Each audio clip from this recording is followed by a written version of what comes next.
Welcome to 360 Tamil. இன்னைக்கு இந்த வீடியோல நம்ம எந்த படத்தோட எக்ஸ்பிளனேஷன் பத்தி பார்க்க போறோம்னா, தெலுங்கு சினிமால இந்த வருஷம் வெளியான ஓ பாமா ஐயோ ராமா அப்படின்ற படத்தை பத்தி தான் பார்க்க போறோம். இந்த படத்தோட பிளாட் என்னன்றதை நான் முதல்ல சொல்லிடுறேன். நம்ம ஹீரோ சினிமாவை வெறுக்கிறாரு. அதுக்கு காரணம் இவரோட பாஸ்ட்ல நடந்த ஒரு விஷயம் தான்.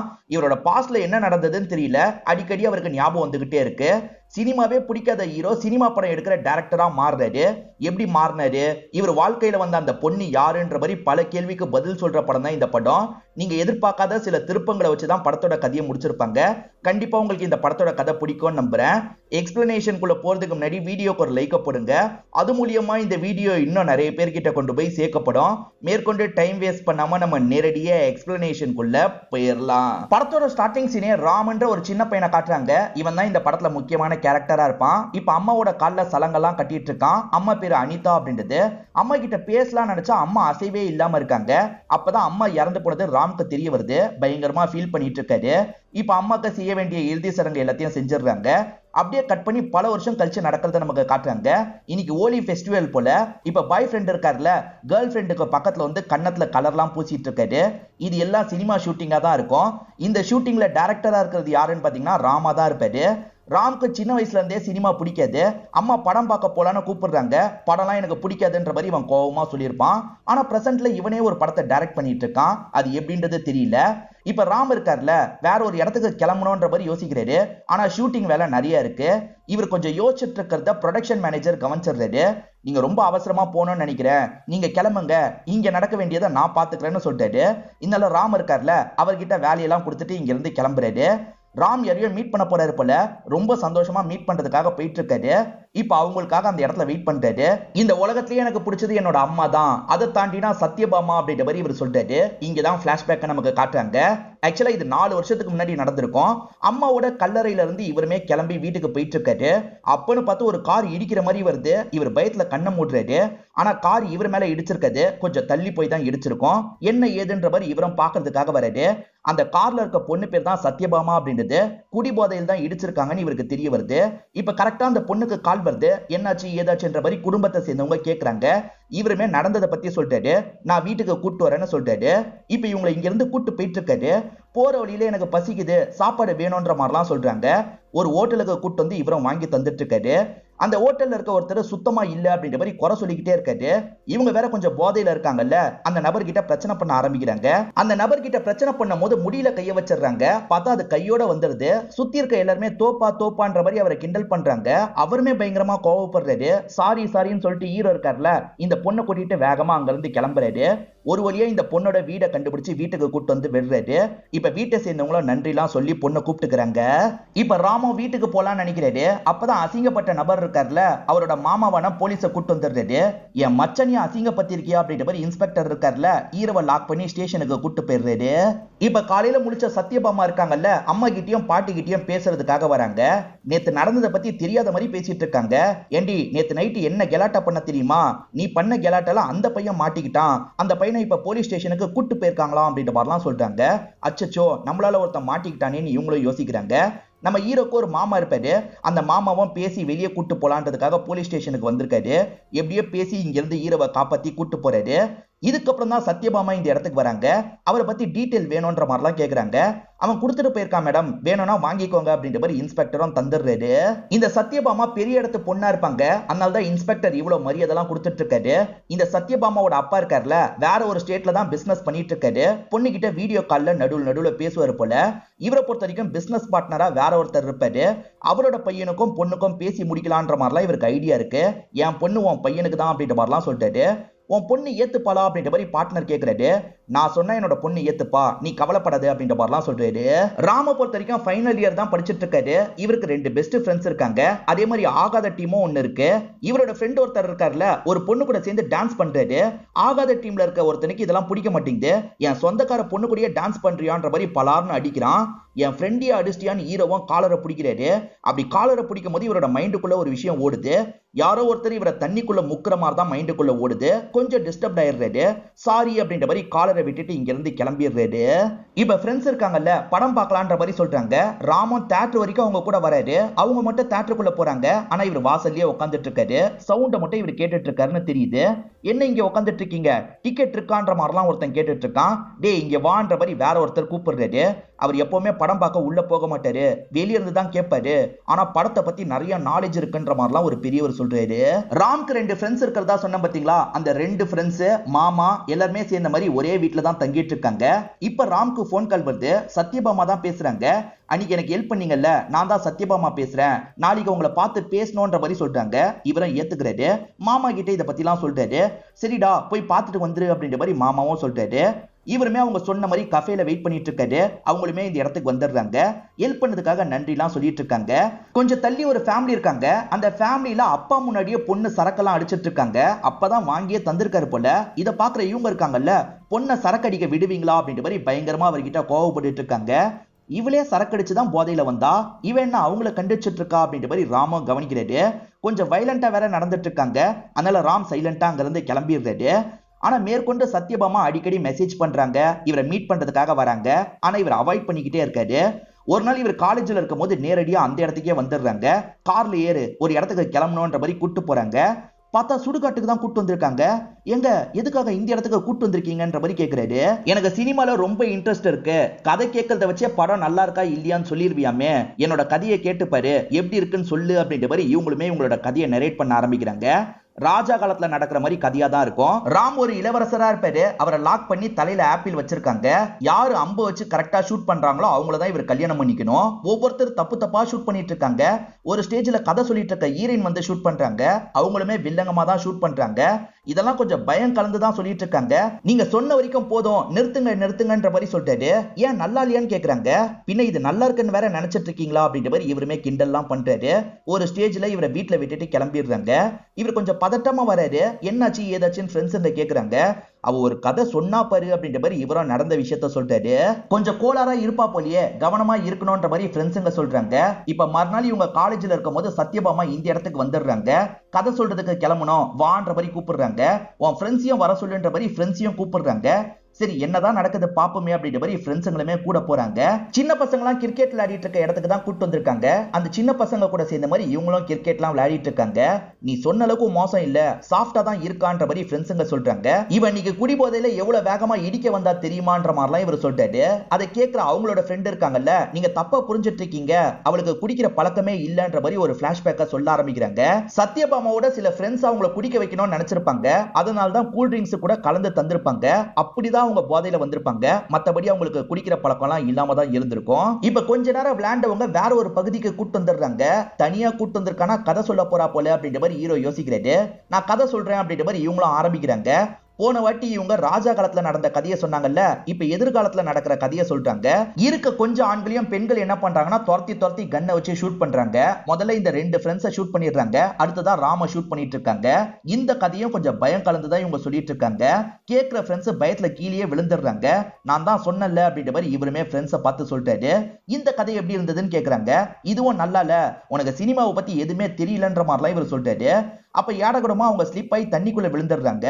இவர் குதிச்சு காப்பாத்தலான்னு பார்த்தா இவருக்குமே தண்ணியை பார்த்தா பயம். யாரோ ஒருத்தர் முக்கின மாதிரி இவருக்கு கனவு வரும் பாத்தீங்களா, அதே விஷயங்கள் திரும்பி வருது. ஆனா இவர் காப்பாத்தலான்ற மாதிரி முடிவு பண்ணி குதிச்சிடுறாரு. அவங்க தத்தளிச்சிட்டு இருக்கும் போது இவரும் பக்கத்துல போய் காப்பாத்துறாரு. இப்ப அவங்களை தூக்கிட்டு மேல வராருல, அவங்க சிரிச்சுக்கிட்டே பாக்குறாங்க. இவரும் சிரிச்சுக்கிட்டே பாக்குறாரு. இவங்களுக்குள்ள நெருக்கம் உண்டாவுது இல்ல, இப்படிதான் இவங்க 2 பேருமே லவ்லாம் பண்ண ஆரம்பிச்சிருப்பாங்க. இவங்க 2 பேருமே க்ளோஸா பழகிறத ஒரு சாங் மாதிரி காட்டுறாங்க. அப்பாவோட பார்ட்னர் பையன் பேரு ரவி அப்படின்றது. ரவி கூட பொண்ணை எப்படியாவது பேச வைக்கணும்ன்ற மாதிரிலாம் யோசிக்கிறாரு. இப்ப பொண்ணு கிட்ட பேசுற மாதிரி வீடியோ கால்ல வந்துடுறாரு. உனக்காக நான் ஒரு பையனை முடிவு பண்ணிருக்கமா, என் பார்ட்னரோட பையன் தான், பேரு ரவி அப்படின்றது. கண்டிப்பா அந்த பையனை உனக்கு பிடிக்கும்ன்ற மாதிரிலாம் அப்பா பேசிட்டு இருக்காரு. இவங்க ஹீரோவை பத்தி சொல்லலாம் நினைச்சிருப்பாங்க. அதுக்குள்ள அப்பா இந்த மாதிரி பண்ணிட்டாரு அப்படின்ற மாதிரிலாம் யோசிக்கிறாங்க. ஃப்ரெண்டு என்ன ஆச்சுன்னு கேட்கும்போது ஃப்ரெண்டு கிட்டே இந்த விஷயத்தை எக்ஸ்பிளைன் பண்ணிட்டு இருக்காங்க. சமயம் பார்த்து தான் ராம பத்தி சொல்லணும் போலன்னு யோசிக்கிறாங்க. இப்ப அந்த ரவி இருக்காருல்ல, அடிக்கடி கால் பண்ணி சத்யபாமா கிட்ட பேசுறதுக்கு ட்ரை பண்றாரு. ஆனா இவங்க இருக்காங்கல்ல, பிரதர் பிரதர் அப்படின்ற மாதிரி வேணும்ட்டே அவரை கிண்டல் பண்ற மாதிரிலாம் பேசிட்டு இருக்காங்க. இப்ப ஹீரோவை பார்த்து பேசலான்ற மாதிரி அவரோட வீட்டுக்கு வந்துடுறாங்க. இங்க என்ன பண்ணிட்டு இருக்க, என் மாமாக்கு தெரிஞ்சா அவ்வளவுதான், மாமா வரதுக்குள்ள கிளம்புன்ற மாதிரிலாம் சொல்லிட்டு இருக்காரு. அவங்களும் கொஞ்சம் விளையாட்டெல்லாம் பண்ணிட்டு இருக்காங்க. சரி கிளம்புறன்ற மாதிரி ஒரு ஸ்டேஜ்ல கிளம்ப ஆரம்பிக்கிறாங்க. இவர் மாமாக்கு தெரியாம அனுப்பிட்டோம்னு நினைக்கிறாரு. பார்த்தா மாமா வாசல்ல இருந்து இது எல்லாத்தையும் கவனிச்சிருப்பாரு. பரவாயில்ல, இவன் சந்தோஷமா இருந்தா ஓகே தான் நினைக்கிறாரு. ராமோட மாமாவை பொறுத்த வரைக்கும் இன்னும் சிங்கிளா தான் இருக்காரு. இந்த ரெண்டு ஃப்ரெண்ட்ஸுங்க இருக்காங்கல்ல, ஏன் கல்யாணம் பண்ணிக்கல அப்படின்ற மாதிரிலாம் கேட்கறாங்க. அதுக்கான காரணத்தை இவருமே எக்ஸ்பிளைன் பண்றாரு. ஆக்சுவலா இவரோட தங்கச்சி இறந்து போனாங்கல்ல, இவர் தான் இறுதி சடங்கெல்லாம் முன்ன நின்னு பண்ணிருப்பாரு. அனிதா வேற ஒரு கேஸ்ட சேர்ந்தவரை கல்யாணம் பண்ணி வீட்டை விட்டு போயிருப்பாங்க. அதனால குடும்பத்தை சேர்ந்தவங்க அனிதாவை தள்ளி வச்சிருப்பாங்க. அண்ணனும் அதனால தான் பேசாம இருந்திருப்பாரு. இந்த பையனை பாத்துக்கலான்ற மாதிரி வீட்டுக்கு கூட்டு வந்திருக்காரு. வேற கேஸ்ட சேர்ந்தவனோட பையன் இந்த வீட்டுல இருக்க கூடாது அப்படின்ற மாதிரி அப்பா அம்மா சொல்றாங்க. அதனால இவர் இருக்கார்ல, இந்த கேஸ்டுக்குன்னு இருக்க அடையாளத்தை கழட்டி போட்டுறாரு. இந்த பையனுக்காக நம்ம இருக்கணும்ன்ற மாதிரி முடிவு பண்ணிருப்பாரு. ஒய்ஃப்னு ஒருத்தங்க வந்துட்டா இந்த பையனை தள்ளி வைக்க வேண்டி இருக்கும்ல, அதனால ஒய்ஃப் எல்லாம் வேணாம், நம்ம இப்படியே இருக்கலாம்ன்ற மாதிரி முடிவு பண்ணிருப்பாரு. இது எல்லாத்தையும் இவர் கொஞ்சம் ஃபீலிங்கா தான் சொல்லிட்டு இருக்காரு. இது எல்லாத்தையும் மேல வந்துட்டு இருக்க ஹீரோவும் கவனிச்சிருப்பாரு. இப்ப பக்கத்துல வந்து மாமான்ற மாதிரி கட்டிலாம் பிடிக்கிறாரு. இப்ப மறுநாளும் சத்யபாமா ஒரு கதை சொல்ல போறேன்னு சொல்றாங்க. கதையா வேணான்ற மாதிரி ஃப்ரெண்ட்ஸுங்க பயப்படுறாங்க. வாங்கன்ற மாதிரி இவங்க ஏத்திட்டு கதையை சொல்ல ஆரம்பிக்கிறாங்க. என்ன கதைன்னு பாத்தீங்கன்னா கேங்ஸ்டர் சம்பந்தப்பட்ட கதையா இருக்கும். ஜென்ஸ் எல்லாம் ஓடிட்டு இருக்காங்க, லேடி கேங்ஸ்டர் தான் துரத்தி துரத்தி வெட்டிட்டு இருக்காங்க. மீதி என்ன நடக்கும் நானே சொல்றேன்ற மாதிரி இவரே அந்த கதையை கண்டினியூ பண்ணி சொல்றாரு. முதல்ல அவங்க ரெண்டு பேரை சாவடிச்சிருவேன், அதுக்கப்புறம் என்ன சாவடிப்பன்ற மாதிரிலாம் இவர் சொல்லிட்டு இருக்காரு. எப்படி கண்டுபிடிச்ச, பரவாயில்ல நீயே என்னோட வேவ் லென்த்துக்கு வந்துட்ட அப்படின்ற மாதிரி அவங்க சொல்றாங்க. நான் இப்ப அசிஸ்டன்ட் டைரக்டரா ஒர்க் பண்றதுக்காக தான் ஒரு இடத்துக்கு போக போறேன். எனக்கு சினிமால ரொம்ப இன்ட்ரெஸ்ட் இருக்கு, சீக்கிரமா பெரிய ஆளா மாறிடுவேன்ற மாதிரிலாம் சொல்றாங்க. இப்ப இவங்களுமே துணைக்காக அந்த இடத்துக்கு வந்திருக்காங்க. இப்ப அந்த டைரக்டரை மீட் பண்ணி பேசிட்டு இருக்காங்க. இவன் தான் அசிஸ்டன்டா இருக்க போறான்ற மாதிரி ராம கைய காமிச்சிடுறாங்க. அந்த டைரக்டரும் நாளையில இருந்து வந்துருன்ற மாதிரிலாம் சொல்லிட்டாரு. எனக்கு சினிமாலாம் பிடிக்காது, என்னால இந்த விஷயத்த பண்ண முடியாதுன்னு சொல்லிட்டாரு. எனக்கு அசிஸ்டன்ட் டைரக்டரா ஆகணும்னு ஆசை, ஆனா அப்பா கிட்ட இன்னும் பர்மிஷன் வாங்கல. முதல்ல நீ கொஞ்ச நாள் போ, உனக்கு செட் ஆயிடுச்சுன்னா நானும் வந்துருவேன், ப்ளீஸ் ப்ளீஸ் ப்ளீஸ் அப்படின்ற மாதிரிலாம் கேட்கறாங்க. சரி உங்களுக்காக நான் ஏத்துக்கிறேன் அப்படின்ற மாதிரி இவருமே இந்த இடத்துல ஏத்துக்கிறாரு. ஃப்ரெண்ட்ஸுங்க இருக்காங்கல்ல, இந்த விஷயத்தை பத்தி எல்லாம் மாமா கிட்ட சொல்லிட்டு இருக்காங்க. இப்பதான் ஹீரோக்கு சத்யபாமா கிட்ட இருந்து கால் வருது. நான் ஒரு பப்ல தான் இருக்கேன், கிளம்பி வான்ற மாதிரி சொல்றாங்க. கொஞ்ச நேரத்துல இவருமே இந்த இடத்துக்கு வந்துடுறாரு. இவங்க ஜாலியா டான்ஸ் பண்ணிட்டு இருக்காங்க. அப்ப ஹீரோவோட காலேஜ்ல படிக்கிற ஒரு பையன் இருக்கான்ல, இவங்களோட கையை பிடிச்சி டான்ஸ் ஆடுறதுக்கு ட்ரை பண்றான். இத பாக்குற ராம் டென்ஷன் ஆயிடுறாரு. ஒரு பொண்ணு விருப்பம் இல்லாம எப்படி மேல கைய வைப்ப அப்படின்ற மாதிரி அவனை போட்டு அடிக்கிறாரு. வாங்க கிளம்பலாம் அப்படின்ற மாதிரி இங்க இருந்து இவங்களை கூட்டு போறாரு. இப்ப ராமும் அசிஸ்டன்ட் டைரக்டரா வேலை பார்த்துட்டு இருக்காரு. இவர் வரும்போது எல்லாருமே கான்ஸ்டபிள் ட்ரெஸ்ல இருக்காங்க. என்னால இந்த மாதிரி ட்ரெஸ் பண்ணிருக்கீங்கன்னு கேக்குறாரு. சில சமயம் சைடு ரோல் நம்ம பண்ற மாதிரி இருக்கும், நீயே ஒரு ட்ரெஸ்ஸை போட்டுக்கோன்ற மாதிரி போட வச்சிடுறாங்க. இவரோட வேலை நல்லபடியா போயிட்டு இருக்கு. ஒரு நாள் ராம் வேலை இல்லாம சும்மா தான் இருக்காரு. அப்ப சத்யபாமா கால் பண்ணி ஃப்ரீயா இருக்கனா வெளியே போலாமான்ற மாதிரி கேக்குறாங்க. இல்ல இல்ல நான் பிஸியா இருக்கேன்னு சொல்லிட்டாரு. பார்த்தா அவங்க பக்கத்துல வந்து நிக்கிறாங்க. நீ ஃப்ரீயா இருக்கன்னு உன் ஃப்ரெண்ட்ஸ் ஏற்கனவே சொல்லிட்டாங்கன்ற மாதிரி சொல்லிட்டாங்க. வா ஷாப்பிங்க்கு போலாம் அப்படின்ற மாதிரி இங்க இருந்து இவரை கூட்டு போறாங்க. இப்போ ஒரு கடைக்கு வந்து தேவையான ஷாப்பிங் எல்லாம் முடிச்சிடுறாங்க. இவங்க வெளியே வந்துட்டு இருக்கும் போது மழைலாம் பெய்யுது. சரி சீக்கிரமா கார் கிட்ட போயிடலான்ற மாதிரி இவங்களுமே கிராஸ் பண்ணி கார் கிட்ட போயிட்டு இருக்காங்க. ராம்க்கு தண்ணியில முக்குற மாதிரி கனவு வரும் பாத்தீங்களா, அப்படி முக்குற நபர் அங்கதான் இருக்காரு. அவரை பார்த்தோன்னே ராம் இருக்காருல கொஞ்சம் பதட்டமாயிருந்தாரு. பழைய விஷயங்கள்லாம் இவருக்கு ஞாபகம் வருது. இவர் கொஞ்சம் தலையில கைய வச்ச மாதிரி அங்கிட்டும் இங்கிட்டும் நடந்துட்டு இருக்காரு. எதிர வர வண்டி இடிக்கிற மாதிரி இருக்கு. இதை கவனிக்கிற ஹீரோயின் இருக்காங்கல்ல, காப்பாத்தணும் அப்படின்ற மாதிரி வேகமா ஓடி வராங்க. அப்ப அந்த வண்டி இவங்க மேல இடிச்சிரும். பயங்கரமான ஆக்சிடென்ட் ஆயிருது. அவங்க உடம்புல இருந்து ரத்தம் பயங்கரமா வந்துட்டு இருக்கு. இதை இவருமே சோகமா பார்த்துட்டு இருக்காரு. இப்ப பிரசன்ட்ல ஒரு இடத்துல வெயிட் பண்றாருல, அதை காமிச்சு இன்டர்வல போடுறாங்க. இப்ப கதை திரும்பி பாஸ்டுக்கு வந்துருது. நல்ல வேலையா அவங்களோட உயிருக்கு எந்த ஆபத்தும் வந்திருக்காது, சீக்கிரமா கியூர் ஆயிடுவாங்க அப்படின்ற மாதிரி டாக்டருமே சொல்லிட்டாரு. இப்ப அப்பா கிட்ட ஃபேமிலி எல்லாம் பேசிடுறாங்க. பொண்ணு ஓகேன்னு தெரிஞ்சதுக்கு அப்புறம் அப்பாவும் கொஞ்சம் நிம்மதி ஆவறாரு. வீட்டை சேர்ந்த எல்லாருமே வெளியே போயிருப்பாங்க. ஹீரோ நம்ம பாத்துக்கலான்ற மாதிரி உள்ள வந்து இவங்களுக்கு பக்கத்துல உட்கார்றாரு. இப்ப லைட்டா கண்ணசர ஆரம்பிக்கிறாரு. இங்கதான் இவரோட பிளாஷ்பேக்கை நமக்கு காட்டுறாங்க. இவரோட அம்மா பேரு அனிதான்னு சொன்ன பாத்தீங்களா, பரதநாட்டியம்லாம் சொல்லி தரதான் அவங்களோட வேலையா இருக்கும். இப்ப நிறைய சின்ன பசங்க கத்துக்கிறதுக்காக வந்திருக்காங்க. இவங்க டான்ஸ் ஆடிட்டு இருக்கும் போது தலைலாம் சுத்துது. பொத்துன்னு ஒரு ஸ்டேஜ்ல மயக்கம் போட்டு விழுந்துடுறாங்க. செக் பண்ணி பார்த்த டாக்டர் இருக்காங்கல்ல, பிரெக்னன்ட்டா இருக்கீங்கன்ற மாதிரி சொல்றாங்க. இவங்க ஹஸ்பண்ட் பேரு முகேஷ் அப்படின்றது, இவர் ஆக்டரா இருப்பாரு. இவர்கிட்ட விஷயத்த சொல்றாங்க. ஆனா இவர் இருக்கார்ல, கலைச்சிருன்ற மாதிரி சொல்லிட்டாரு. ஏற்கனவே ஒரு வாட்டி கலைக்க சொன்னீங்க, கலைச்சிட்டேன். இந்த வாட்டிலாம் என்னால கலைக்க முடியாது. கண்டிப்பா இந்த வாட்டி எனக்கு குழந்தை வேணும்ன்ற மாதிரி சொல்றாங்க.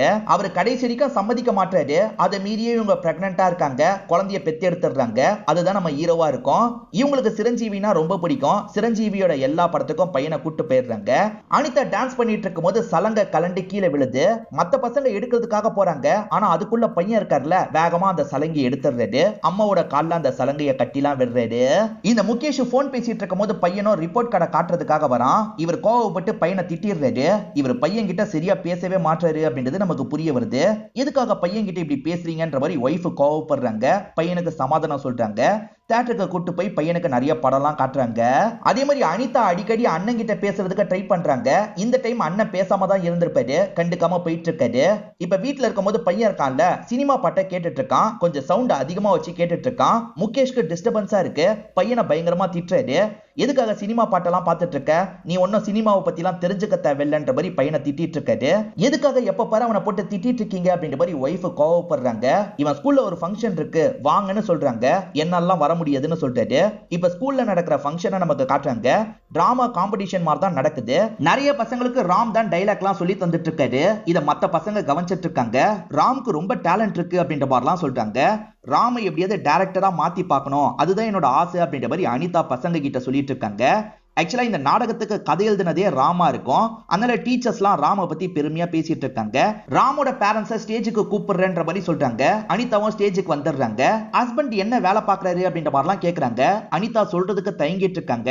ஆனா பையன் வேகமா மைக்க வாங்கி பேச ஆரம்பிக்கிறான். என்னோட அப்பா பெரிய ஆக்டரு, அவர் பேரு முகேஷ் அப்படின்ற மாதிரிலாம் சொல்லிட்டு இருக்கான். இதை இங்க இருக்க பிரின்சிபலுமே கவனிக்கிற மாதிரி நமக்கு காட்டுறாங்க. இந்த பிரின்சிபல் அந்த முகேஷ்க்கு வேண்டியவரா இருப்பாரு. உண்மை என்ன தெரியுமா, முகேஷ்க்கு வேற ஒரு ஒய்ஃப் இருப்பாங்க. அவங்க தான் ஃபர்ஸ்ட் ஒய்ஃப். அவங்களுக்கு தெரியாம தான் இவர் அனிதா கூட ஒன்னா இருந்துட்டு இருக்காரு. அந்த பையன் ஸ்கூல்ல வச்சு நீ தான் அப்பான்னு சொல்றான், தேவையில்லாம பிரச்சனை ஆயிட போது பாத்துக்கோன்ற மாதிரி இந்த பிரின்சிபல் பேசிட்டு கிளம்பிடுறாரு. இந்த கோவத்தோடயே இவர் வீட்டுக்கு வந்துட்டு இருக்காரு. பையன் தான் சொன்னான்ல, அதனால பையன் மேலதான் இவருக்கு கோவம் அதிகமா இருக்கு. பையன் அந்த சமயம் தண்ணியில குளிச்சிட்டு இருக்கான். இத பாக்குற இவர் இருக்கார்ல, சாவு சாவுன்ற மாதிரி தண்ணியில முக்கிட்டு இருக்காரு. அப்பா விடுங்க விடுங்கன்ற மாதிரிலாம் இவன் கத்திட்டு இருக்கான். சவுண்ட் கேட்டு கரெக்டா அனிதா இந்த இடத்துக்கு வந்துடுறாங்க. பையனை என்ன பண்றீங்க அப்படின்ற மாதிரி அவர்கிட்ட இருந்து காப்பாத்திடுறாங்க. முகேஷுக்கு ஃபர்ஸ்ட் கல்யாணம் ஆனதை மறைச்சுதான் இவங்க கிட்ட பழகி இருப்பாரு. இவங்களுமே லவ்னால வீட்டை எதிர்த்து இவரை வந்து கல்யாணம் பண்ணிருப்பாங்க. அதுக்கப்புறம் தான் ஏற்கனவே இவருக்கு ஒய்ஃப் இருக்கிறத பத்திலாம் உங்களுக்கு தெரிஞ்சிருக்கும். இருந்தாலும் பரவாயில்லன்ற மாதிரி தான் இவர் கூட சேர்ந்து வாழ்ந்துட்டு இருந்திருப்பாங்க. ஆனா இவர் பையனை சாவடிக்கிற நிலைமைக்கு வந்துட்டார்ல, இதுக்கப்புறமும் இந்த வீட்டுல என்னால இருக்க முடியாது அப்படின்ற மாதிரி இவங்களும் இங்க இருந்து கிளம்புறாங்க. நம்மள எதுக்காக அப்பா வெறுத்திருக்காரு அப்படின்றது ராம்க்கு இப்பதான் புரிய ஆரம்பிச்சிருக்கும். இவ்வளவு நாள் அம்மா இந்த விஷயத்த நம்ம கிட்ட மறைச்சிட்டாங்களே அப்படின்ற மாதிரி அம்மா கிட்ட இவன் லைட்டா கோவப்பட்டு இருக்கான். போக போக இவங்களுமே பையனுக்கு சமாதானம் எல்லாம் சொல்லிட்டு இருக்காங்க. சாவு சாவுன்ற மாதிரிலாம் அந்த முகேஷ் தண்ணியில முக்குனாரு பாத்தீங்களா, அதெல்லாம் அடிக்கடி இந்த பையனோட கனவுல வந்துட்டு இருக்கு. இவன் ரொம்ப டிஸ்டர்ப்டா ஃபீல் பண்ணிட்டு இருக்கான். பக்கத்துல இருந்து இவங்க தான் ஆறுதல் சொல்லிட்டு இருக்காங்க. பையனை இதுல இருந்து வெளியே கொண்டு வரணும்னு நினைக்கிறாங்க. நம்ம சினிமா பார்க்க போலான்ற மாதிரிலாம் சொல்றாங்க. ஆனா அப்பா பேசினது இவனுக்கு ஞாபகம் வருது. எனக்கு சினிமாலாம் ஒன்னும் தேவையில்லைன்ற மாதிரி இவன் கோவமா சொல்றான். முகேஷ் பேசினதை மனசுல வச்சுதான் பையன் இப்படி பண்றான்றது இவங்களுக்கு புரிஞ்சிருது. பையனை கொஞ்சம் கொஞ்சமா பேசி அதுல இருந்து வெளியே கொண்டு வரலான்ற மாதிரி இவங்க ட்ரை பண்ணிட்டு இருக்காங்க. இவனும் எதுக்காகமா திரும்ப திரும்ப இப்படி பண்ணிட்டு இருக்கீங்கன்ற மாதிரி கோவப்பட்டுட்டு இங்க இருந்து எந்திரிச்சு போயிடுறான். இவங்களுமே இதை நினைச்சு ஃபீல் பண்றாங்க. இப்ப காலையில சமயம் பையன் இருக்கான்ல, அம்மா கிட்ட நைட்டு பேசினதுக்கு மன்னிப்பு கேட்கலான்ற மாதிரி யோசிக்கிறான். இப்ப வெளியே வந்தவன் சலங்கை எடுத்து அம்மாவோட கால்ல எல்லாம் கட்டி விட்டுட்டு இருக்கான். அம்மா அசைவே இல்லாம இருக்காங்க. அம்மா அம்மான்னு கூப்பிடுறான். அதுக்கப்புறம் தான் அவங்க சரிஞ்சு கீழே விழுந்திருப்பாங்க. இததான் படத்தோட ஸ்டார்டிங் சீன்லயே நமக்கு காமிச்சிருப்பாங்க. இப்ப அப்படியே கதை பிரசன்ட்டுக்கு வந்த மாதிரி நமக்கு காட்டுறாங்க. சத்யபாமா கண்முழிச்சிடுறாங்க. நீ ஓகே தானேன்னு கேக்குறாரு. எனக்கு ஒண்ணு இல்ல, நான் ஓகே தான்ற மாதிரி இவங்க சொல்றாங்க. இப்ப சத்யபாமா கொஞ்சம் கொஞ்சமா தேறி வந்துட்டு இருக்காங்க. டாக்டரும் ஃபுல் பாடி செக்அப் எடுக்கணும்ன்ற மாதிரி செக்அப்லாம் எடுத்துறாரு. ராம ஷூட்டிங் ஸ்பாட்ல இருக்கும் போது கூட அப்பா சொன்னது மைண்ட்ல ஓடி கொஞ்சம் பதட்டப்பட்டு இருக்காரு. ஆனா டைரக்டர் கோவப்பட மாட்டாரு. பொறுமையா வேலையை கத்துக்கோ அப்படின்ற மாதிரிலாம் இவருக்கு சொல்லி தந்துட்டு இருக்காரு. இப்ப மாமா இருக்கார்ல, சினிமா சம்பந்தப்பட்ட ஒரு புக்கை இவருக்கு வாங்கி தந்திருக்காரு. இவருக்குமே சினிமால ஒரு இன்ட்ரெஸ்ட் கிரியேட் ஆக ஆரம்பிக்குது. இப்ப கரெக்டா சத்யபாமா கால் பண்றாங்க. இன்னைக்கு அவங்களோட பர்த்டேவா இருக்கும், நீ என்னோட வீட்டுக்கு வந்துருன்ற மாதிரி சொல்றாங்க. இவர் இருக்காரு பாத்தீங்களா, ஃப்ரெண்ட்ஸ் எல்லாம் கூட்டிட்டு வீட்டுக்கு வந்துட்டு இருக்காரு. இதே இடத்துக்கு ரவியும் வந்திருப்பாரு. இப்ப ரவி இவங்க கிட்ட பேசுறதுக்கெல்லாம் ட்ரை பண்ணிட்டு இருக்காரு. ஃபேமிலியும் பேசி பேசுன்னு சொல்லிட்டாங்க. ஆனா இவங்க இருக்காங்கல்ல, ஹீரோ வந்திருக்காருன்னு தெரிஞ்சோன்னா வெல்கம் பண்றதுக்காக வேகமா வாசல் கிட்ட போயிடுறாங்க. என்ன ஹீரோவை இவ்வளவு வெல்கம் பண்றான்னு ஃபேமிலி மெம்பர்ஸ் யோசிக்கிறாங்க. நான் இவரை தான் லவ் பண்றேன், சீக்கிரமா அப்பா கிட்டயும் பேச போறேன் அப்படின்ற மாதிரிலாம் சொல்றாங்க. ஃபேமிலி ஓகேன்ற மாதிரி ஏத்துக்கிறாங்க. நீ பாட்டுக்கு அம்மா கிட்டயும் பாட்டி கிட்டயும் சொல்லிட்ட, பிரச்சனை வராதா அப்படின்ற மாதிரிலாம் இவர் கேக்குறாரு. அதெல்லாம் பிரச்சனை வராது, என் அப்பாவும் நான் சொன்னா கேட்கிற டைப் தான், என் அப்பா கிட்ட சமயம் பார்த்து நம்ம லவ் பத்தி நான் பேசிடுறேன் அப்படின்ற மாதிரிலாம் சொல்றாங்க. சரி ஓகேன்ற மாதிரி இவருமே இந்த இடத்துல ஏத்துக்கிறாரு. இப்ப ராமு ஷூட்டிங் ஸ்பாட்ல தான் இருக்காரு. ஆக்டர்ஸ் வரதுக்குள்ள ஒரு வாட்டி ரிஹர்சல் போயிடலாம், நீ இந்த சீனை பண்ணு அப்படின்ற மாதிரிலாம் ராம் கிட்ட சொல்லிட்டாரு. ராமோ சரின்ற மாதிரி கரெக்டா அந்த சீனை பண்றாரு. அப்பன்னு பார்த்து விசில் அடிக்கிற சவுண்ட் கேக்குது. டைரக்டர் யாருன்னு கோவப்படுறாரு. பார்த்தா அந்த இடத்துக்கு சத்யபாமா தான் வந்து விசில் அடிச்சிருப்பாங்க. இதனால டைரக்டர் கோவத்தை குறைச்சிட்டு நீ கிளம்புன்ற மாதிரி அனுப்பி வைக்கிறாரு. சத்யபாமா ஒரு விஷயத்த சொல்றதுக்காக தான் வந்திருப்பாங்க. சத்யபாமாக்கு ஒரு ஃப்ரெண்ட் இருந்தாங்கல்ல, அவங்களுக்கு கல்யாணம் பிக்ஸ் ஆயிருக்கும், நம்ம எல்லாருமே சேர்ந்து போக போறோம்ன்ற மாதிரி சொல்றாங்க. இப்ப எல்லாருமே சேர்ந்த மாதிரி அந்த கல்யாணத்தை அட்டென்ட் பண்றதுக்காக வந்துடுறாங்க. இதுல ஒரு சிக்கல் இருக்குன்ற மாதிரி சத்யபாமா சொல்றாங்க. இவங்களும் என்னாச்சுன்னு கேக்குறாங்க. என் ஃப்ரெண்டுக்கு இந்த கல்யாணத்துல விருப்பம் இல்ல, இங்க இருந்து என்னோட ஃப்ரெண்டை நம்ம தூக்கிட்டு போக போறோம்ன்ற மாதிரிலாம் சொல்றாங்க. எது தூக்கிட்டு போக போறோமா, பிரச்சனை வந்துருச்சுன்னா என்ன பண்றது அப்படின்ற மாதிரி ஃப்ரெண்ட்ஸுங்க ரெண்டு பேருமே ரொம்ப பயந்துட்டு இருக்காங்க. ஆனா ஹீரோ கிட்ட மட்டும் இவங்க உண்மையை சொல்றாங்க. அவ ஆசைப்பட்டவனை தான் கல்யாணம் பண்ண போறா, ஃப்ரெண்ட்ஸ் கிட்ட சும்மா தான் இப்படி பிட்ட போட்டிருக்கேன், ஃப்ரெண்ட்ஸுங்க பயத்திலேயே இருக்கட்டும்ன்ற மாதிரிலாம் சொல்றாங்க. இந்த பொண்ணுக்கு கல்யாணத்துல விருப்பம் இல்லையா, இவ சந்தோஷமா தான் இருக்க மாதிரி இருக்கு அப்படின்ற மாதிரி ஃப்ரெண்ட்ஸுங்களும் கவனிச்சிட்டு இருக்காங்க. இப்ப நைட்டு நேரம் எல்லா லேடிஸும் ஒரு கேம் விளையாடலாம்னு நினைக்கிறாங்க. எல்லாரோட லைஃப்லயும் ஒரு பையன் இருப்பான்ல, அந்த பையனை பத்தி ஷேர் பண்ணும் அப்படின்ற மாதிரி தான் விளையாடுறாங்க. ஒவ்வொரு பொண்ணுங்களா ஷேர் பண்ணிட்டு இருக்காங்க. அதாவது இவங்க வச்சிருக்க டாக் யார்கிட்ட போய் நிக்குதோ அவங்க கதையை சொல்லணும். அந்த மாதிரி டாக் இருக்குல்ல, சத்யபாமா கிட்ட வந்து நிக்குது. இப்ப சத்யபாமாவும் எல்லார்கிட்டயும் இவங்களோட லவ் பத்தி சொல்றாங்க. அதாவது ஹீரோவை ஃபர்ஸ்ட் டைம் எப்படி பார்த்தாங்க, அதுக்கப்புறம் போக போக எப்படிலாம் பிடிக்க ஆரம்பிச்சது அப்படின்றதெல்லாம் எக்ஸ்பிளைன் பண்ணிட்டு இருக்காங்க. ஹீரோவும் இதை கேட்டு ரொம்ப சந்தோஷப்படுறாரு. ராமோட ஃப்ரெண்ட்ஸ் இருக்காங்கல்ல, அந்த கல்யாணம் பொண்ணை தூக்குறதுக்கு நிறைய பிளான் போடுறாங்க. நிறைய பிளான சொதப்பெல்லாம் செய்து ஒரு ஸ்டேஜ்ல இது எல்லாம் நான் பொய் சொன்னது அப்படின்ற மாதிரி சத்யபாமா சொல்றாங்க. அட பாவமே, இவ்வளவு நேரம் ஏமாந்துட்டு தான் இருந்தமான்ற மாதிரி அவங்க யோசிக்கிறாங்க. உண்மையிலே இவங்க ரெண்டு பேருமே லவ் மேரேஜ் தான் பண்ண போறாங்க. ஆனா அந்த லவ்ல சிக்கல் வந்திருக்கும், ஃபேமிலி ஏத்துக்க மாட்டேன்னு சொல்லியிருப்பாங்க. ஆனா சத்யபாமா தான் முன்ன நின்று ப்ராப்ளத்தெல்லாம் சார்ட் அவுட் பண்ணிருப்பாங்க. இதனால பொண்ணோட அம்மா இருக்காங்கல்ல, உனக்கு தான் நன்றி சொல்லணும் அப்படின்ற மாதிரி சத்யபாமாக்கு நன்றி எல்லாம் சொல்லிட்டாங்க. இப்ப மாப்பிளையும் பொண்ணும் மேடைக்கு வந்துட்டு இருக்காங்க. அந்த இடத்துல இவங்களுக்கு கல்யாணம்னா எப்படி இருக்குமோ அந்த மாதிரிலாம் இவங்க யோசிச்சு பார்த்துட்டு இருக்காங்க. இது எல்லாத்தையும் ஒரு சாங் மாதிரி நமக்கு காட்டுறாங்க. இப்ப எல்லாம் நல்லபடியா முடிஞ்சிருச்சுல, இவங்க கிளம்பிட்டு இருக்காங்க.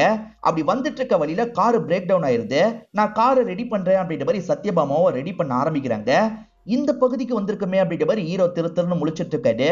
ஹீரோ அம்மா கூட ஒரு இடத்துல இருந்தாருல, அந்த இடத்துக்கு தான் வந்திருக்காங்க. அந்த வீடு இன்னும் அப்படிதான் இருக்கு. சரி வீட்டுக்குள்ள போலான்ற மாதிரி இவர் பொறுமையா வந்துட்டு இருக்காரு. அம்மா இறந்து போனாங்கல்ல, அந்த இடத்தெல்லாம் சோகமா பார்த்துட்டு இருக்காரு. அம்மாவோட போட்டோக்கு யாரோ மாலெல்லாம் போட்டு வச்சிருக்காங்க. யாருன்னு பார்த்தா அந்த இடத்துல முகேஷ் தான் இருக்காரு. இவருமே முகேஷை பார்த்து ஷாக் ஆகுறாரு. அதுக்கப்புறம் என்னெல்லாம் நடந்தது அப்படின்றத முகேஷ் சொல்றாரு. அனிதா பிரிஞ்சு போயிட்டாங்கல்ல, அதுக்கப்புறம் தான் அனிதாவோட அருமை இவருக்கு புரிஞ்சிருக்கும். அவங்கள விட்டு இவரால இருக்க முடியாம இருந்திருக்கும். ஒய்ஃபு கூட எல்லாம் இவருக்கு பிரேக்கப் ஆயிருக்கும், பிரிஞ்சிருப்பாரு. அனிதாவை தேடி வரலான்னு பார்த்தா அனிதா இல்லன்றது இவருக்கு தெரிய வந்திருக்கும். அதனால தான் இந்த இடத்துலயே இருக்கலாம்னு முடிவு பண்ணிட்டேன், உன் விஷயத்துல நான் ரொம்ப பெரிய தப்பு பண்ணிட்டேன், என்ன மன்னிச்சிரு அப்படின்ற மாதிரி கால்லெல்லாம் விழுந்து அழுதுட்டு இருக்காரு. ஒரு ஸ்டேஜ்ல இவருமே மன்னிச்சிடுறாரு. இது எல்லாத்தையும் வாசல் கிட்ட வந்து ஃப்ரெண்ட்ஸும் சத்யபாமாவும் கவனிச்சிட்டு இருக்காங்க. இந்த ஃப்ரெண்ட்ஸுங்க நடந்த விஷயத்த மாமா கிட்ட சொல்றாங்க. நாங்க தற்செயலா அந்த இடத்துக்கு போன மாதிரி இல்ல, பிளானிங்கோட போன மாதிரி தான் இருக்கு, சத்யபாமா தான் திட்டமிட்டு இதை பண்ணிருக்கா போலன்ற மாதிரி ஃப்ரெண்ட்ஸுங்க சொல்றாங்க. பரவாயில்ல, நல்லதுதான் அப்படின்ற மாதிரி மாமா சொல்றாரு. இப்ப சத்யபாமா கார்ல கூட்டு போயிட்டு இருக்காங்க. இப்ப நம்ம எங்க போறோம்ன்ற மாதிரி கேக்குறாரு. எனக்கு ஃபுல் பாடி செக்அப் எடுத்தாங்கல்ல, அதோட ரிசல்ட்டை வாங்குறதுக்காக தான் போறோம்ன்ற மாதிரி சொல்றாங்க. சரி ஓகேன்ற மாதிரி இவரும் ஏத்துக்கிறாரு. இப்ப இவங்களும் டாக்டரை பார்த்து பேசுறாங்க. வெயிட் பண்ணுமா, நான் எடுத்துட்டு வந்து தரேன்ற மாதிரி சொல்லிட்டாரு. இவங்களும் வெயிட் பண்ணிட்டு இருக்காங்க. ஏற்கனவே ஒருத்தன் கையை பிடிச்சி இழுத்தான் பாத்தீங்களா, இவங்க தனியா இருக்கிறத பாத்துறான். இந்த வாட்டி இழுத்து கெலாட்டாலாம் பண்ணிட்டு இருக்கான். அப்பதான் கார்ல இருக்க ஹீரோ இந்த விஷயத்த கவனிச்சிடுறாரு. இவன் கெலாட்டா பண்ணிட்டு இருக்கான்னு தெரிஞ்சு அந்த இடத்துக்கு வந்து தடுக்கிறாரு. இவன் கூட சண்டை போடுறாரு. இவன் ஆளுங்களோட இருக்கிறதுனால தைரியமா சண்டைலாம் போடுறான். இந்த சண்டையெல்லாம் டாக்டர் கவனிச்சிடுறாரு. இப்ப டாக்டர் இருக்கார்ல, சத்யபாமாவோட அப்பாவுக்கு வேகமா கால் பண்றாரு. கால் பண்ணவர் என்ன விஷயம் சொல்றாருன்னு தெரியல. இப்ப அப்பா இருக்காருல, நான் கிளம்பணும்ன்ற மாதிரி வேகமா இங்க இருந்து கிளம்பிடுறாரு. இப்போ ஒரு ஸ்டேஜ்ல அடிச்சுட்டு ஹீரோவும் இங்க இருந்து கிளம்புறாரு. சத்யபாமா வீட்டுக்கு வரும்போது அப்பா இருக்காரு. என்னப்பா திடீர்னு சொல்லாம கொல்லாம வந்திருக்கீங்கன்ற மாதிரி பொண்ணு கேக்குறாங்க. உன்னை பார்க்கணும் போல தோணுச்சு, அதனால தான் வந்துட்டேன்ற மாதிரி இவர் சொல்லிட்டாரு. பொண்ணோட லவ் மேட்டர் தெரிஞ்சு இவர் கோவப்படாத மாதிரி தான் பேசுறாரு. இப்ப நைட்டு நேரம் எல்லாருமே சேர்ந்த மாதிரி சாப்பிட்டுட்டு இருக்காங்க. பொண்ணுகிட்ட ரொம்ப அன்பாலாம் இவர் பேசிட்டு இருக்காரு. இப்ப திடீர்னு நைட்டு நேரம் என்ன ஆச்சுன்னு தெரியல, சத்யபாமா ஏதோ ஒரு விஷயத்தை யோசிச்சு பார்த்து பயங்கரமா ஃபீல்லாம் பண்ணிட்டு இருக்காங்க. என்ன மீட் பண்ண ஒரு கோயிலுக்கு வான்ற மாதிரி அவர்கிட்ட சொல்றாங்க. அவரும் ஒன்னும் புரியாம பாக்குறதுக்காக வந்துடுறாரு. எதுக்காக அவசரமா வர சொன்னன்ற மாதிரி கேக்குறாரு. ஒரு காரணம் இருக்கு. நம்ம 2 பேருமே ஒரு 3 வருஷம் மீட் பண்ணாம இருக்க போறோம்ன்ற மாதிரி சொல்றாங்க. எதுக்கு 3 வருஷம் மீட் பண்ணாம இருக்கணும்ன்ற மாதிரி இவர் கேக்குறாரு. ஏன் எதுக்குன்னு கேட்காத, ப்ராமிஸ் பண்ணுன்ற மாதிரி ப்ராமிஸ வாங்குறாங்க. இந்த 3 வருஷம் நம்ம லவ்வுக்கான பரிச்சை. இந்த 3 வருஷத்துல எனக்கு காலு என்ன நேர்ல பார்க்கணும்னு எதுவுமே நீ ட்ரை பண்ண கூடாது, புரிஞ்சுதா அப்படின்ற மாதிரி கேக்குறாங்க. உன்னை பார்க்காமலாம் என்னால இருக்க முடியாது, என்ன ப்ராப்ளம்னு சொல்லுன்ற மாதிரிலாம் கேக்குறாரு. நான் சொல்றதை கேளு, 3 வருஷம் கழிச்சு இந்த இடத்துக்கு வா, உன்னை பாக்குறதுக்காக நானும் வருவேன்ற மாதிரி இங்க இருந்து கிளம்பிடுறாங்க. இவரும் ஒன்னும் புரியாம ஃபீல் பண்ணிட்டு இருக்காரு. சத்யபாமாவை பார்க்க முடியாம இவர் ரொம்ப கஷ்டப்பட்டு இருக்காரு. ஃப்ரெண்ட்ஸுங்க ஆறுதல் சொல்லி பாக்குறாங்க, ஆனா இவர் கேட்கிற மாதிரியே தெரியல. ஒரு நாள் மாமா வீட்டுக்கு வரும்போது வீடு பத்தி எரிஞ்சிட்டு இருக்கு. ஆக்சுவலா கிச்சன்ல நெருப்பு உருவாயிருக்கும், அது கூட தெரியாம இவர் பாட்டுக்கு உட்காந்துட்டு இருக்காரு. இத பாக்குற மாமாக்கு பயம் வந்துருது. என்னடா பண்ணிட்டு இருக்க அப்படின்ற மாதிரி வெளியே இழுத்துட்டு வந்துடுறாரு. சத்யபாமா இதுக்கப்புறம் உன்னை பார்க்கவே மாட்டேன் நான் சொன்னா, 3 வருஷம் கழிச்சு உன்னை பார்க்க போறேன்னு தானே சொல்றா. 3 வருஷம் கழிச்சு பார்க்கும்போது நீ இப்படிதான் இருப்பியா, நல்ல நிலைமைக்கு வந்திருக்கணும் அப்படின்ற மாதிரிலாம் மாமா சொல்லிட்டு இருக்காரு. அப்பதான் சத்யபாமாவோட ஃப்ரெண்டு ஒரு விஷயத்த சொல்றதுக்காக வராங்க. சத்யபாமா உனக்காக நிறைய பண்ணிருக்கா, நீ நல்லா ரீகால் பண்ணி யோசி, உனக்கே புரியும்ன்ற மாதிரி ஒவ்வொரு விஷயமா சொல்ல ஆரம்பிக்கிறாங்க. எனக்கு ஹெல்ப் பண்ணது யாருன்னு விசாரிக்கிறதுக்காக போலீஸ் ஸ்டேஷனுக்கு சத்யபாமா வந்தாங்கல்ல, அப்ப ஹீரோவை பத்தி தெரிஞ்சிருக்கும், ஹீரோவோட அம்மா அனிதாவை பத்தியும் தெரிஞ்சிருக்கும். அந்த அனிதா கிட்ட கிளாஸுக்கு வந்த ஒரு பொண்ணா தான் இவங்க இருப்பாங்க. அனிதாவோட சலங்கை கீழே விழுந்தது பாத்தீங்களா, பசங்க எல்லாம் எடுக்கிறதுக்காக வந்திருப்பாங்க, இந்த பொண்ணுமே எடுக்கிறதுக்காக போயிருப்பா. அதுக்குள்ள இந்த பையன் வேகமா எடுத்து அம்மாவோட கால்ல கட்டிலாம் விட்டுருப்பான். அப்பத்துல இருந்தே லைட்டா இந்த பொண்ணுக்கு அந்த பையனை பிடிச்சிருக்கும். சத்யபாமா லீவுக்காக தான் அந்த இடத்துக்கு போயிருப்பாங்க. அதுக்கப்புறம் அனிதாக்கு என்னாச்சு ஏதாச்சுன்னு தெரியல, தெரிஞ்சுக்கணும் அப்படின்ற மாதிரி அனிதாக்கு என்னாச்சு ஏதாச்சுன்னு எல்லாத்தையும் தெரிஞ்சிருப்பாங்க. அனிதாவோட ஆசை என்னன்னா பையனை எப்படியாவது டைரக்டரா மாத்தணும்ன்றது தான். ஆனா இவர் இப்ப படம் பார்க்கறதையே வெறுத்துட்டு இருக்காரு. எப்படியாவது திரும்பி இவரை டைரக்டரா மாத்தணும்ன்ற மாதிரிலாம் இவங்க யோசிச்சிருப்பாங்க. இவர் சினிமா பார்க்காம வெளியே உட்காந்து கதைலாம் கேட்பாரு பாத்தீங்களா, அதெல்லாம் இவங்களுமே அங்க இருந்து கவனிச்சிருப்பாங்க. இவங்களுக்கு சினிமால ஆசை இருக்க மாதிரிலாம் அவர்கிட்ட நடிச்சிருப்பாங்க. வேணும்ட்டே அவரோட சினிமா ஆசையை தூண்ட ஆரம்பிச்சிருப்பாங்க. அசிஸ்டன்ட் டைரக்டரா வேணும்ட்டே சேர்த்து விட்டுருப்பாங்க. என் பையனை எப்படியாவது டைரக்டரா மாத்துவன்ற மாதிரிலாம் அனிதா சொன்னாங்கல்ல, அதை பத்திலாம் இப்பதான் இவருக்கு தெரிய வருது. இவருமே எப்படியாவது நம்ம டைரக்டரா மாறணும் அப்படின்ற மாதிரிலாம் யோசிக்கிறாரு. நமக்காக சத்யபாமா இவ்வளவு பண்ணிருக்காளா அப்படின்ற மாதிரிலாம் ஃபீல் பண்ணி அழுவுறாரு. ஏற்கனவே ஒரு டைரக்டர் கிட்ட வேலை பார்த்தாரு பாத்தீங்களா, அவர்கிட்ட இருந்து வெளியே வந்துருவாரு. டைரக்டர் ஆகிறதுக்காக ட்ரை பண்ணிருப்பாரு. அப்படி இவருக்கு சான்ஸ் கிடைச்சு ஒரு படத்தை டைரக்ட் பண்ணிருப்பாரு. இப்ப சக்சஸ்ஃபுல் டைரக்டரா மாறி இருக்காருன்ற மாதிரி நமக்கு காட்டுறாங்க. இப்ப ஃபர்ஸ்ட் சீனோட நமக்கு கனெக்ட் பண்றாங்க. 3 வருஷம் ஆயிடுச்சுல, சத்யபாமாவை பாக்குறதுக்காக வந்திருப்பாரு. அங்க இருக்க ஐயர் இருக்காருல, சத்யபாமா இந்த பாக்ஸை உனக்கு தர சொல்லி தந்தாங்க அப்படின்ற மாதிரி தராரு. 3 வருஷத்துக்கு முன்னாடியே தந்திருப்பாங்க. அந்த டப்பாவை ஓபன் பண்ணி பார்த்தா அதுக்குள்ள ஒரு லெட்டர் தான் இருக்கு. அந்த லெட்டர்ல என்ன பிரச்சனைன்றதா அவங்க எழுதியிருக்காங்க. அன்னைக்கு ரிசல்ட் வாங்குறதுக்காக போனாங்க பாத்தீங்களா, இவங்களுக்கு பிளட் கேன்சர் இருக்கு அப்படின்ற மாதிரி வந்திருக்கும். அதிகபட்சம் சில மாதங்கள் தான் என்னால உயிரோட இருக்க முடியும்ன்ற மாதிரி டாக்டருங்க சொல்லிட்டாங்க. இது உனக்கு தெரிஞ்சா நீ உடஞ்சு போயிடுவல்ல, அதுக்காக தான் உங்ககிட்ட வேற மாதிரி சொன்னன்ற மாதிரி இவங்க சொல்றாங்க. அதனால தான் அப்பா கோவப்படாம ஸ்வீட்டாலாம் பேசினார் போல. இப்பதான் நமக்கு அந்த விஷயம் புரிய வருது. அப்ப சத்யபாமா இப்ப உயிரோட இல்லையான்ற மாதிரி இவர் பயங்கரமா ஃபீல்லாம் பண்ணிட்டு இருக்காரு. அப்படி இவர் ஃபீல் பண்ணிட்டு இருக்கும் போது மணப்பெண் கெட்டப்ல சத்யபாமா அந்த இடத்துக்கு வந்து நிக்கிறாங்க. இவரை பேர் சொல்லி கூப்பிடுறாங்க. இவருமே சத்யபாமா உயிரோட இருக்கிறத பார்த்து ஷாக் ஆயிடுறாரு. ஓடி வந்து இவங்களை கட்டி பிடிச்சிடுறாரு. எதுக்காக இந்த மாதிரி பொய் சொன்ன அப்படின்ற மாதிரி பலார்னு இவங்க கண்ணத்திலேயே அரைஞ்சிடுறாரு.